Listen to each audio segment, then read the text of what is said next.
Now we are going to start a new chapter, that is laws of motion, which is chapter 5th of your textbook, and it comes under unit 3rd. Laws of motion. And as far as this chapter is concerned, an overview of this chapter you have already studied in class 9th. There you have the chapter by name motion. So this is the advanced version of that chapter. In this chapter we are going to study motion in a very detailed manner, and of course how vectors are going to be helpful while studying motion of an object, that we have already discussed. And in this chapter also we are going to use vectors a little bit. Laws of motion. तो what causes motion? क्या चीजें हैं जो motion create करती हैं, और basically motion होता क्या है? तो एनीथिंग दैट चेंजेस या any object which changes its position with respect to time with reference to certain point is known as motion. यानी कि कोई भी ऑब्जेक्ट अगर किसी रेफरेंस पॉइंट से अपना पोजीशन या अपना डिस्टेंस चेंज करता है किसी भी सर्टेन टाइम के दौरान, तो इसका मतलब क्या है? वो ऑब्जेक्ट क्या है? मोशन में है. तो मोशन में लाने के लिए किसी भी ऑब्जेक्ट को क्या चाहिए? External force. External force is needed to make a stationary body move. कोई भी स्टेशनरी बॉडी, कोई भी रुकी हुई बॉडी है, ठीक है ना, कोई भी ऑब्जेक्ट जो रुका हुआ है उसको मोशन में लाने के लिए क्या चाहिए? एक्सटर्नल फोर्स चाहिए उसको, ठीक है ना. और इसी तरीके से अगर कोई ऑब्जेक्ट चल रहा है, मोशन में, ऑलरेडी मोशन में है, तो उसको भी एक्सटर्नल फोर्स लगेगा in order to bring that body to stop. तो कहने का मतलब एक्सटर्नल फोर्स बहुत जरूरी है. अगर कोई भी ऑब्जेक्ट रेस्ट पे है तो उसको मोशन में लाने के लिए एक्सटर्नल फोर्स चाहिए, और अगर कोई ऑब्जेक्ट मोशन में है तो उसको रेस्ट पे लाने के लिए भी एक्सटर्नल फोर्स की जरूरत पड़ेगी. तो अब जैसे मान लीजिए कोई भी बॉल है, अब ये ball with respect to ground rest पे है. कैसे पता चलेगा कि ये बॉल रेस्ट पे है? तो कोई भी रेफरेंस पॉइंट, इसके आसपास कोई बिल्डिंग या कोई भी घर या कोई भी पेड़, आप कोई भी रेफरेंस पॉइंट ले सकते हो. अगर उस रेफरेंस पॉइंट के बेसिस पे अगर ये बॉल अपना डिस्टेंस चेंज नहीं करती है, अब ये डिस्टेंस मान लीजिए एक्स डिस्टेंस है, ठीक है ना, ये डिस्टेंस क्या है? एक्स है. तो अगर ये डिस्टेंस मान लीजिए उसका फिक्स है, ये डिस्टेंस उसका चेंज नहीं हो रहा है, तो इसका मतलब ऑब्जेक्ट क्या है? आपका रेस्ट पे है. लेकिन अगर कुछ टाइम के बाद आपने ऑब्जर्व किया कि ये जो ऑब्जेक्ट है वो यहां पे आ गया, ठीक है ना, यानी कि इसने ये डिस्टेंस जो है एक्स डैश डिस्टेंस जो है उसने कवर कर लिया, ठीक है. तो अब देखिए डिस्टेंस चेंज हुआ, तो इसका मतलब अब ये ऑब्जेक्ट किस में आ गया? मोशन में. और अगर ये डिस्टेंस कंटिन्यूसली चेंज होता रहता है, इसका मतलब आपका ऑब्जेक्ट क्या है? कंटिन्यूसली मोशन में है. तो पता कैसे चलता है कि कोई ऑब्जेक्ट रेस्ट पे है या मोशन में? तो रेफरेंस पॉइंट. तो हम कोई भी एक क्या लेते हैं? रेफरेंस पॉइंट लेते हैं. उसके बेसिस पे हम बताते हैं कि वो ऑब्जेक्ट चल रहा है या रेस्ट पे है, ठीक है ना. तो रेफरेंस पॉइंट इसमें बहुत जरूरी होता है. और किसी भी ऑब्जेक्ट को मोशन में लाने के लिए क्या चाहिए? Force, external force. और इसी तरीके से अगर कोई ऑब्जेक्ट मोशन में है तो उसको रोकने के लिए, उसको रेस्ट पे लाने के लिए क्या चाहिए? External force. For a body moving with uniform motion, force acting on it is zero. अब देखिए कोई भी बॉडी अगर यूनिफॉर्म मोशन में है, uniform means where the rate of change of velocity is constant.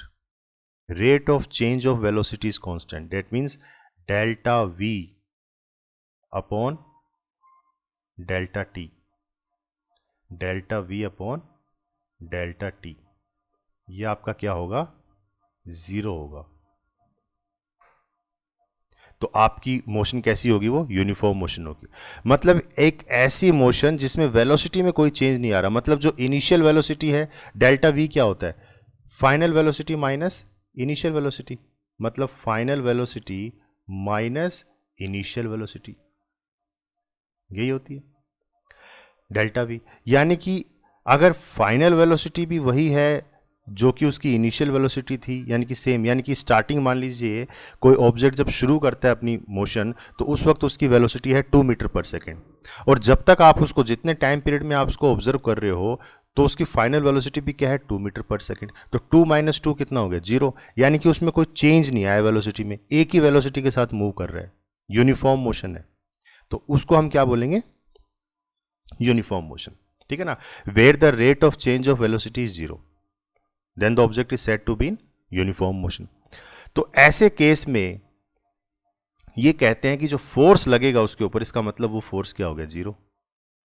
जबकि अभी हमने क्या पढ़ा था कि किसी ऑब्जेक्ट को मोशन में लाने के लिए या उसको स्टॉप करने के लिए हमें क्या लगता है, एक्सटर्नल फोर्स, लेकिन यहां ये कह रहा है कि फोर्स क्या होगा 0।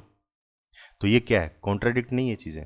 तो इसको हम डिटेल में आपको समझाने की कोशिश करूंगा कि ऐसा क्यों है ये, हालांकि टेक्निकली दोनों ही बातें सही हैं, ठीक है ना। तो अगर वेलोसिटी में कोई चेंज नहीं होगा तो उस केस में फोर्स 0 होगा। तो फोर्स 0 होता कैसे है, तो एक्चुअल में फोर्स किसके बराबर है, mass into acceleration. Mass into acceleration ये आप लोग पढ़ चुके हो 9th क्लास में। और एक्सेलरेशन क्या होता है, rate of change of velocity, that means delta v upon delta t, ठीक है ना। तो delta v upon delta t को आप डेरिवेटिव फॉर्म में भी लिख सकते हो, d v upon d t, ठीक है, ये हम कर चुके हैं। तो rate of change of velocity delta v upon delta t, और delta v upon delta t किसके बराबर था, 0 के बराबर होता है यूनिफॉर्म मोशन में। इसका मतलब ये पूरा का पूरा फैक्टर क्या हो गया 0 हो गया, ये पूरा का पूरा फैक्टर क्या हो गया 0। इसका मतलब एक्सेलरेशन क्या हो गई 0। तो एक्सेलरेशन जब 0 हो जाएगी तो anything which multiplies with 0 the result will be 0, therefore your force will be 0। तो इसका मतलब फोर्स 0 हो गया।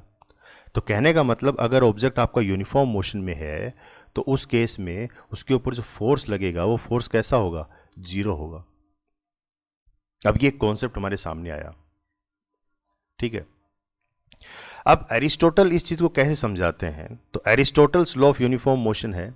एरिस्टोटल इसको कैसे समझाते हैं इस चीज को कि an external force is required to keep a body in uniform motion. अब एरिस्टोटल के हिसाब से क्या था कि यूनिफॉर्म मोशन में किसी भी ऑब्जेक्ट को अगर लाना है तो उसको एक्सटर्नल फोर्स की जरूरत पड़ेगी। अभी ये वो चीज है जो हमने ऊपर पढ़ी थी उसका उल्टा चल रहा है, उसको कॉन्ट्राडिक्ट करता है एरिस्टोटल का लॉ। जबकि अभी हमने आपको क्या समझाया कि जब यूनिफॉर्म मोशन होती है उस केस में एक्सटर्नल फोर्स क्या होता है, 0 होता है। लेकिन एरिस्टोटल क्या कहते हैं कि किसी भी ऑब्जेक्ट को यूनिफॉर्म मोशन में लाने के लिए हमें कुछ ना कुछ एक्सटर्नल फोर्स तो देना पड़ेगा उसको।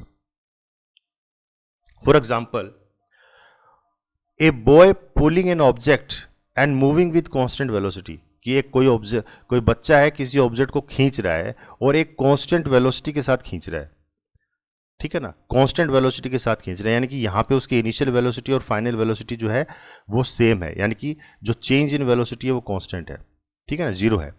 तो उस वेलोसिटी के साथ एक फिक्स वेलोसिटी के साथ उसको खींच रहा है। तो once he stopped pulling the body, once he stop pulling the body comes to rest, और जैसे वो खींचना बंद कर देगा वो ऑब्जेक्ट क्या हो जाएगा, रेस्ट पे आ जाएगा। तो बात तो ये भी सही है कि अगर कोई ऑब्जेक्ट को खींच रहा है और वो एक यूनिफॉर्म स्पीड से खींच रहा है तो तब तक वो खींची चली जाएगी जब तक उस पर फोर्स लग रहा है। जैसे ही फोर्स रुक जाएगा ऑब्जेक्ट क्या हो जाएगा, रेस्ट पे आ जाएगा, रुक जाएगा ऑब्जेक्ट। तो ये बात भी सही है एरिस्टोटल की। लेकिन एरिस्टोटल ने इस चीज को थोड़ा सा गलत तरीके से समझा, तो इसलिए इसको कहते हैं एरिस्टोटल्स फॉलेसी, ठीक है ना, कि थोड़ा सा फॉल्स हो गया यहां पे वो। A misconception resulting from incorrect reasoning. तो जो उन्होंने जो रीजनिंग दी थी, ये जो एग्जाम्पल दिया था बॉय का एग्जाम्पल जो दे के समझाने की कोशिश की, ये जो रीजनिंग इन्होंने दी थी इस रीजनिंग में कहीं ना कहीं थोड़ा सा झोल है इसके अंदर, मतलब कहीं ना कहीं गड़बड़ है, ठीक है ना, उसको ढंग से उनको समझाना नहीं आया ये। तो बाद में उन्होंने इस चीज को रिकंसिडर किया, ठीक है ना, इस लॉ को जो इन्होंने एरिस्टोटल्स लॉ जो दिया था कि an external force is required to keep a body in uniform motion, कि किसी भी ऑब्जेक्ट को यूनिफॉर्म मोशन में रखने के लिए एक्सटर्नल फोर्स लगेगा, तो ये इनकम्प्लीट है ये। तो इसको फिर इन्होंने इस लॉ को दोबारा से रिकंसिडर किया और कैसे समझाया इन्होंने कि when an object is at rest, कि कोई ऑब्जेक्ट जब रुका हुआ है, it is in contact with the ground, तो वो किसके साथ कॉन्टैक्ट में है, ग्राउंड के साथ कॉन्टैक्ट में है, विच applies A frictional force between the two surfaces in contact. तो जब वो ऑब्जेक्ट ग्राउंड के साथ कॉन्टैक्ट में है तो इसका मतलब वहां पे क्या है, एक ग्राउंड के साथ वो फ्रिक्शनल फोर्स बना रहा है। फ्रिक्शनल फोर्स क्या होता है? Opposite force between surfaces of two different objects. तो दो अलग अलग सरफेसेस के बीच में जो अपोजिट फोर्स होता है उसे हम क्या बोलते हैं? Frictional force. और फ्रिक्शनल फोर्स जो होता है हमेशा अपोजिट डायरेक्शन में चलता है। तो यहां पे दो ऑब्जेक्ट कौन कौन से? एक तो ग्राउंड का सरफेस एरिया हो गया और एक बॉल का सरफेस एरिया हो गया। तो दोनों सरफेस एरिया के बीच में जो अपोजिट फोर्स लगेगा उसे हम क्या बोलते हैं? Frictional force. ठीक है ना भाई। आप कोई भी चीज, कोई बॉल है, अगर आप उसको ग्राउंड पे ऐसे ढकेल रहे हो तो वो थोड़ी दूर जाके रुक जाती है। तो क्या चीज, कौन सी चीज उसको रोक रही है? तो उसको फ्रिक्शनल फोर्स रोक रहा है, ग्राउंड जो उसको फ्रिक्शनल फोर्स दे रहा है। अगर मान लीजिए जिस ग्राउंड के ऊपर वो बॉल स्लाइड कर रही है, अगर वो ग्राउंड बहुत ज़्यादा स्लिपरी है, स्मूथ है, तो क्या होगा? वो बॉल ज़्यादा डिस्टेंस ट्रेवल करेगी। और अगर ग्राउंड बहुत ज़्यादा रफ है, ठीक है ना, बहुत ज़्यादा रफ है, तो रफ जितना ज़्यादा होगा इसका मतलब उतना ही ज़्यादा फ्रिक्शनल फोर्स क्रिएट होगा। और उस केस में क्या होगा? बॉल कम डिस्टेंस कवर करेगी, बॉल जल्दी रुक जाएगी। तो कहने का मतलब कि फ्रिक्शनल फोर्स की इंपॉर्टेंस है यहां पे। तो when an object is at rest, कोई भी ऑब्जेक्ट रेस्ट पे होता है तो उसको मोशन में लाने के लिए एक एक्सटर्नल फोर्स की जरूरत पड़ेगी। क्यों? क्योंकि वो ऑब्जेक्ट जो है एक ऑलरेडी एक फ्रिक्शनल फोर्स बनाए हुए है सरफेस के साथ, जिस सरफेस के साथ वो कांटेक्ट में है। यानी कि जब आप उसको इतना फोर्स दे दो कि वो फ्रिक्शनल फोर्स से ज्यादा हो जाए तो इसका मतलब आपका ऑब्जेक्ट मोशन में आ जाएगा। As we know that frictional force is opposite force, it opposes the movement of the body. Once an external force greater than frictional force is applied, the body starts moving. तो जब भी आप external force दोगे, और कितना दोगे? Frictional force से ज्यादा अगर आप दोगे तो आपका ऑब्जेक्ट क्या है? मूव करने लग जाएगा। ठीक है, आप इस चीज को ऐसे समझिए कि एक चट्टान है, एक पत्थर का बहुत बड़ा टुकड़ा है, ठीक है ना। अब उसको हिलाने के लिए ज्यादा फोर्स लगेगा। क्यों? क्योंकि वो जो ग्राउंड का सरफेस है उसके साथ वो उतने ही टाइटली पैक्ड है, ठीक है ना। वहां फ्रिक्शनल फोर्स उसका बहुत ज्यादा है, तो उसको स्लाइड करने के लिए आपको बहुत ज्यादा फोर्स लगाना पड़ेगा। और कितना फोर्स लगाओगे? अगर आपने इतना फोर्स लगा दिया कि उसके फ्रिक्शनल फोर्स से वो ज्यादा हो गया तो उस केस में जो है वो रॉक स्लाइड करने लग जाएगी। ठीक है, तो आपको हमेशा एक्सटर्नल फोर्स तो लगाना है, लेकिन वो एक्सटर्नल फोर्स कितना होना चाहिए? Greater than frictional force. Frictional force से ज्यादा होना चाहिए वो एक्सटर्नल फोर्स। तो इससे हम क्या कंक्लूड करते हैं फिर? कि an external force is required to keep a body in motion. कि किसी भी बॉडी को मोशन में लाने के लिए हमें क्या जरूरत पड़ेगी? एक एक्सटर्नल फोर्स की जरूरत पड़ेगी, ठीक है ना। Only if resistive forces are present. कब जरूरत पड़ेगी एक्सटर्नल फोर्स की? जब रेजिस्टिव फोर्सेस प्रेजेंट होंगे। रेजिस्टिव का मीन्स अपोजिट फोर्स, जो कि रेजिस्टेंस पैदा करें, जो कि रुकावट, बाधा पैदा करते हैं। उन फोर्सेस को खत्म करने की जरूरत जहां पड़ेगी वहीं पे हमें एक्सटर्नल फोर्स की जरूरत पड़ेगी। क्या समझे इसका मतलब? कि external force is required to keep a body in motion only if resistive forces are present. अब रेजिस्टिव फोर्सेज कौन कौन से हैं? कौन कौन से फोर्सेज हैं जो रुकावट डालते हैं? फ्रिक्शनल फोर्स है, विस्कस फोर्स है। विस्कस ये फ्लूइड के अंदर आ जाता है।